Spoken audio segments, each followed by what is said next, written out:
Right, can we do the coffee machine, please? Can you move the table back a bit, please, stage manager? Can you move the table? This one? You're in the way of the bomb there. This? Yes. Yeah. Can you sort of take your beat from her, Paul, when she starts marching up and down? The thing about course actors is they don't know they're course actors. They think that's how you should go, how you should do it. What's it like seeing your work coming to life on the stage again?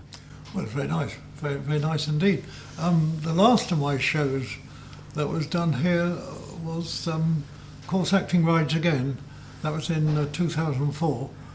Can you just remind us about how you came to write this in the first place? You were involved in a number of amateur dramatic companies, weren't you? Yes, but principally the Questors.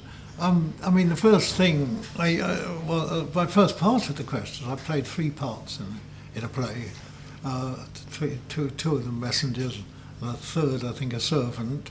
And I was always playing these sort of small parts. And the chap next to me, making up, he had a box labelled warts and scabs, and boils, and he used to plaster these all over his face.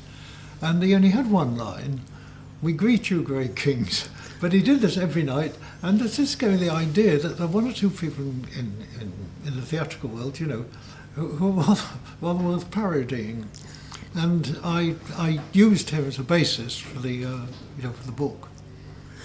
Over the years, how have amateur actors responded to what you wrote? Have they been offended, or do they just think it's funny? No, I think most of them think it's funny. Plus, it's just been polite, of course. But on the whole, they've taken it very well indeed. In fact, they always know someone who's just like someone in the book. But it's never themselves, of course. That's the fun. Because I know this chap I was telling you who used to cover his face in warts, even if he's only playing a tiny part. He said to me, I enjoyed that book of yours. He said, it's extraordinary what some people get up to. I thought, yeah, well, you were the inspiration for it, old chum, you should know. But I never told him, of course.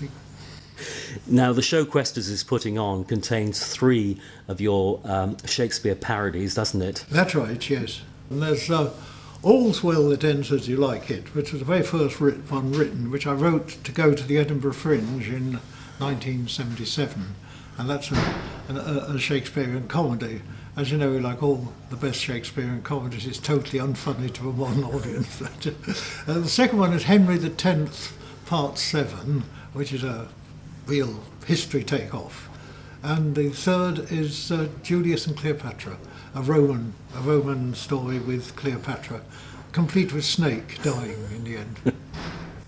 So people who come to see the show, they will recognise the themes clearly, but you've taken some liberties with Shakespeare's stories. Oh yes, you're taking considerable liberties for completely new stories. I mean, there never was a Henry X.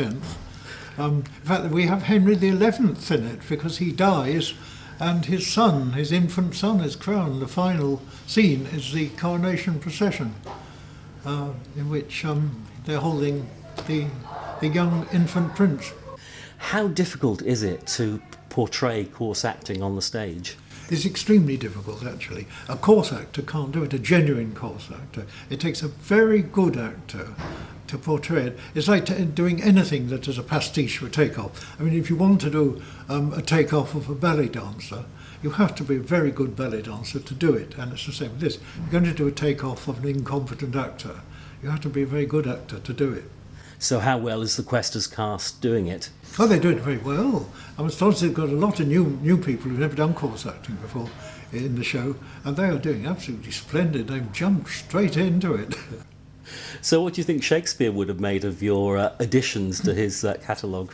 Well, I think he would have been delighted. And don't forget, it was Shakespeare that founded coarse acting. In the Midsummer Night's Dream, the mechanical theme, when they put on their own play, is superb piece of coarse acting and very, very funny. It's a high spot of the Midsummer Night's Dream. I think everyone would agree. I think Shakespeare would be delighted with coarse acting, and he'd probably pinch all the jokes.